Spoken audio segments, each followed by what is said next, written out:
ഇനിയും കുറച്ച് സ്പിരിച്വലായിട്ടുള്ള ആത്മീയമായിട്ടുള്ള കാര്യങ്ങൾ പറയാം. അപ്പോൾ ആത്മീയത എന്ന് പറയുന്നത് ശരിക്കും ഒരു ഒരു തോന്നലാണ്, ഒരു വികാരമാണ്. അത് മനുഷ്യനെ നന്മയിലേക്ക് നയിക്കാനുള്ളൊരു ഉപാസനയാണ്. അപ്പോൾ ഈ സ്പിരിച്വാലിറ്റി എന്ന് പറയുന്നത് എന്നിലേക്ക് വന്നത് എങ്ങനെയാണ് എന്ന് ഞാൻ പോലും അറിയാതെയാണ്. ഒരു ഡ്യൂ കോഴ്സ് ഞാൻ പറയാം. നമ്മുടെ ഞങ്ങൾ വീട് ചങ്ങനാശ്ശേരിയിലായിരുന്നു. അതിൻ്റെ അടുത്തൊരു ശിവക്ഷേത്രമുണ്ട്. അവിടെ എന്നും പോവും, പ്രാർത്ഥിക്കും. ആ സമയത്തൊക്കെ ഐ വാസ് വെരി സ്ട്രോങ്. ഇപ്പോൾ സ്ട്രോങ് അല്ലെന്നല്ല കേട്ടോ, ആരും കൂസാത്ത അതിലേക്ക് തിരിച്ചു വരണമെന്നാണ് എൻ്റെ ആഗ്രഹം കേട്ടോ. അപ്പോൾ അങ്ങനെ കഴിഞ്ഞു. വീട്ടിലും എല്ലാവരും കുഴപ്പമില്ലാത്ത രീതിയിൽ വിളക്കത്തിക്കുമ്പോൾ പ്രാർത്ഥിക്കും, നാമം ജപിക്കും. 1 മണിക്കൂർ നാമം ജപിക്കുക എന്നുള്ളത് മസ്റ്റായിട്ടുള്ള കാര്യമാണ്. എല്ലാ ഭഗവാന്മാരെയും വിളിച്ച് നാമം ജപിക്കും.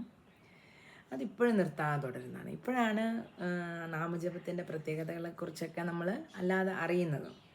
നമ്മളിങ്ങനെ എന്നും ആ അക്ഷരങ്ങൾക്ക് തന്നെ ഹിന്ദുക്കളുടെ മന്ത്രോച്ചാരണങ്ങളിലെ നാമജപങ്ങളിലെ അക്ഷരങ്ങൾക്ക് വരെ മാന്ത്രിക ശക്തി ഉണ്ടെന്നാണ്. രാമ എന്ന് പറയുന്നതിലെ രായ്ക്കും മായ്ക്കും ശക്തിയുണ്ട്. എല്ലാത്തിനും ഒരു എനർജിയുമായിട്ട് റിലേറ്റ് ചെയ്തിട്ടാണ് ഹിന്ദുയിസം എന്ന് പറയുന്ന ആ ഒരു കൾച്ചർ നിലനിൽക്കുന്നത്. അപ്പോൾ അങ്ങനെ ഞാൻ BEdന് പഠിക്കുന്ന സമയത്ത് പെട്ടെന്ന് എനിക്ക് കർക്കിടക മാസമായപ്പോൾ തോന്നിയെന്ന് രാമായണം വായിച്ചാലോ എന്നൊക്കെ. അപ്പോൾ സൊസൈറ്റി പറഞ്ഞിരിക്കുന്ന രാമായണവും ഭാഗവതവും മഹാഭാരതവും ഒക്കെ വയസ്സായി കഴിഞ്ഞാൽ വായിച്ചാൽ മതി എന്നാണ് പറഞ്ഞിരിക്കുന്നത്. അപ്പോൾ ആ സൊസൈറ്റിയെ എതിർക്കാനുള്ളൊരു ത്വര പണ്ടേ ഉണ്ടായിരുന്നത് കൊണ്ട് എനിക്ക് തോന്നി ഒന്ന് വായിക്കാം. അപ്പോൾ എനിക്ക് ഭയങ്കര ഇഷ്ടമാണ് മീനില്ലാതെ ഞാൻ ഭക്ഷണം കഴിക്കുന്നതൊക്കെ ഭയങ്കര ബുദ്ധിമുട്ടിയിട്ടാണ്. അതിനായിരുന്നു ഞാനും എൻ്റെ അമ്മയും വഴക്കുണ്ടാക്കിയിട്ടുള്ളത്, വേറൊന്നിനുമല്ല. അപ്പോൾ അങ്ങനെ കർക്കിടക മാസം എല്ലാവരും വീട്ടിൽ മീൻ വാങ്ങിക്കും. പക്ഷെ ഞാൻ മീൻ കൂട്ടാതെ 1 മാസം രാമായണം വായിച്ചു തീർത്തു. അവിടെയാണ് എൻ്റെ തുടക്കം. അപ്പോൾ ഈ കൃഷ്ണൻ്റെ ചിന്തകൾ മനസ്സിലുണ്ടെങ്കിൽ, അല്ലെങ്കിൽ കൃഷ്ണഭക്തയായിട്ട് ഉള്ള മുജ്ജന്മമുള്ളവർക്ക് ഏതെങ്കിലും വഴി കൃഷ്ണനെ അറിയാതിരിക്കാൻ പറ്റത്തില്ല എന്നാണ് പറയുന്നത്. അങ്ങനെ 1 മാസം അത് കംപ്ലീറ്റ് ചെയ്തു. Along with that I was doing yoga also. Yoga ചെയ്യുന്നതുകൊണ്ടാണ് എനിക്ക് ആ പവർ കിട്ടിയതെന്നാണ് ഞാനിപ്പോഴും വിശ്വസിക്കുന്നത്. അപ്പോൾ ആദ്യം പിന്നെ ഇപ്പോൾ ഒരു 10-18 വർഷത്തോളമായിട്ട് മുടങ്ങാതെ രാമായണം വായിക്കുന്നുണ്ട്. ആ ഒരു പവറാണ് ഈ എല്ലാത്തിലേക്കും എന്നെ നയിച്ചതെന്നുള്ളത് എപ്പോഴും എനിക്ക് ഒരു ധൈര്യം തരുന്നതാണ്. ആ ആത്മധൈര്യം ഇടയ്ക്ക് ഒന്ന് ചഞ്ചലപ്പെട്ടു പോകാറുണ്ട്. മനുഷ്യനല്ലേ, യോഗിയല്ലല്ലോ. അപ്പോൾ അതിനെയൊക്കെ തിരിച്ചു പിടിക്കാനും ഒക്കെയാണ്. അപ്പം ഞാൻ ആ ആത്മധൈര്യം എപ്പോഴും സൂക്ഷിക്കുന്നത് മനസ്സധികം കളങ്കപ്പെടാതെ എന്ന് എഴുതി അതിനെ മാറ്റി വെക്കുക എന്നുള്ളതാണ്. ദിവസമുള്ള കാര്യങ്ങൾ, whether it is good or bad, അതിനെ മാറ്റി വെക്കുക എന്നുള്ളതാണ് ഒരു തരം കൺഫെഷൻ.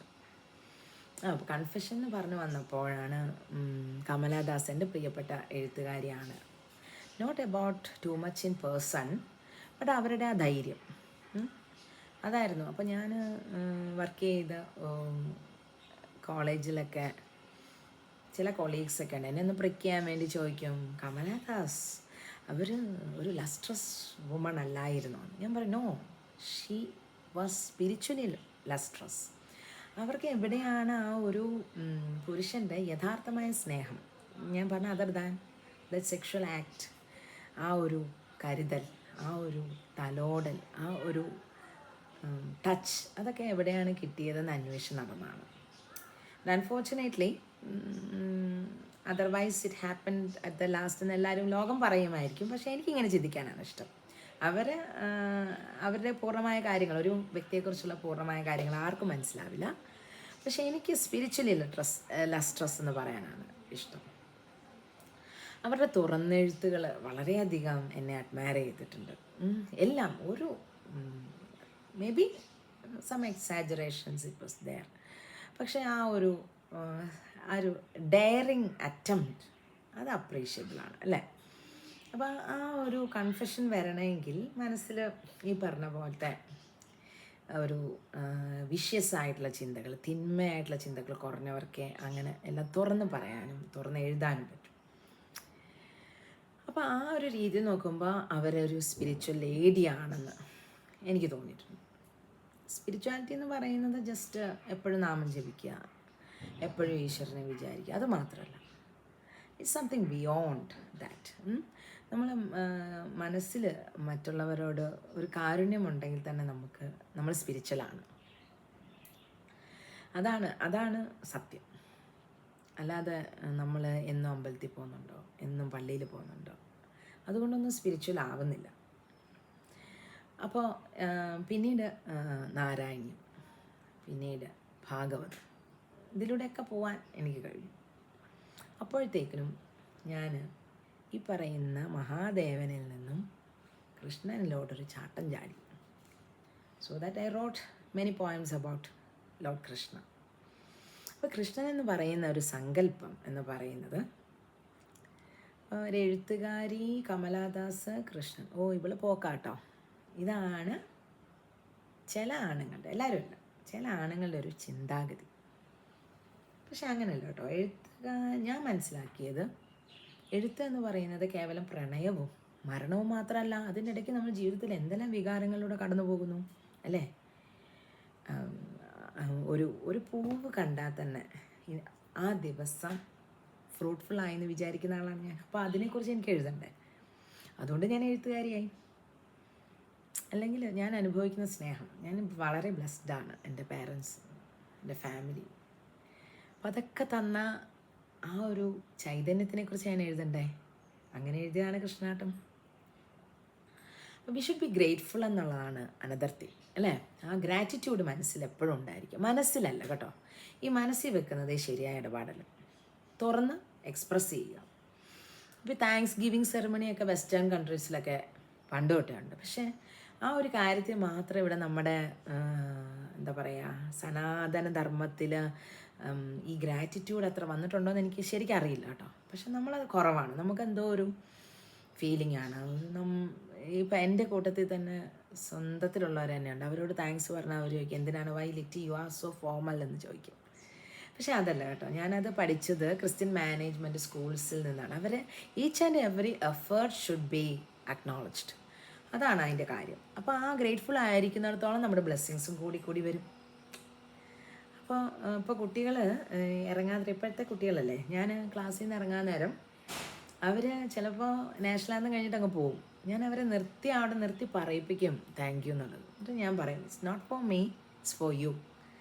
ഇത് നിങ്ങളുടെ മനസ്സിലുണ്ടായിരിക്കണം. നമ്മുടെ ജീവിതത്തിൽ നമുക്ക് കിട്ടിയ അനുഗ്രഹങ്ങൾ അല്ലേ, നമ്മുടെ കണ്ണായിട്ട്, ചെവിയായിട്ട്, ചിരിയായിട്ട് എല്ലാം. ഈ ചിരിയെപ്പറ്റി പറയുമ്പോൾ ഒരു കാര്യം പറയാതിരിക്കാൻ പറ്റത്തില്ല. നമ്മുടെ മസിൽസ് ഏറ്റവും റിലാക്സ്ഡ് ആകുന്നത് ചിരിക്കുമ്പോഴാണ്, മുഖത്തെ.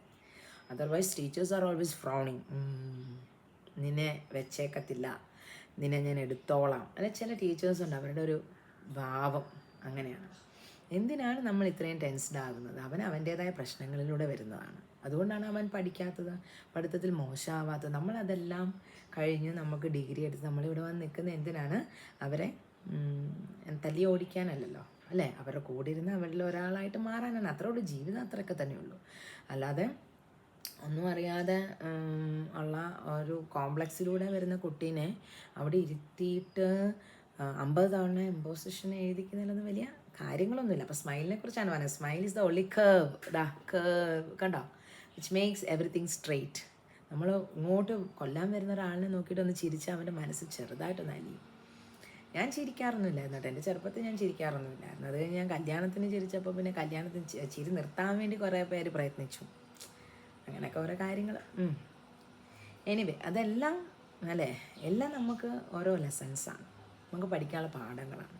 അതിൽ നിന്നെല്ലാം ഊർജം ഉൾക്കൊണ്ട് മുന്നോട്ടേക്ക് പോകുമ്പോഴാണ് നമ്മൾ യഥാർത്ഥത്തിൽ ജീവിതം ആസ്വദിക്കുന്നത്. അപ്പോൾ നമുക്കുള്ള സൗകര്യങ്ങളിൽ, നമുക്കുള്ള അനുഗ്രഹങ്ങളിൽ നമ്മളെപ്പോഴും ഗ്രേറ്റ്ഫുള്ളായിരിക്കുക. അപ്പോൾ പറഞ്ഞു തുടങ്ങിയതിൻ്റെ കാര്യങ്ങളൊക്കെ ഞാൻ എൻ്റെ റിലേ പോയി എവിടെയോ ആണ് ചെന്നെത്തിയത്. പക്ഷേ എത്തിയത് സ്മൈലിലാണ്, എത്തിയത് ഗ്രാറ്റിറ്റ്യൂഡിലാണ്. Anyway, it's okay for today's or this video. ഇഷ്ടപ്പെട്ടു എന്ന് വിചാരിക്കുന്നു. നിങ്ങളുടെ കമൻറ്റും നിങ്ങളുടെ ഷെയറിങ്ങും ഒക്കെ പ്രധാനമാണ്. ആർക്കെങ്കിലും ഒരാൾക്ക്, നിങ്ങളുടെ ഡിയറസ്റ്റ് ആയിട്ട് ഒരാൾക്ക് ഇത് കേൾക്കാൻ കാത്തിരിക്കുന്നു എന്നുള്ള, അവർക്ക് ജീവിതത്തിൽ ഒരു സ്റ്റെപ്പും കൂടെ മുന്നോട്ടേക്ക് വെക്കണം എന്ന് വിചാരിച്ചിരിക്കുന്ന ആൾക്ക് എൻ്റെ വാക്കുകൾ ഉപകരിക്കുമെങ്കിൽ I am so grateful. Thank U.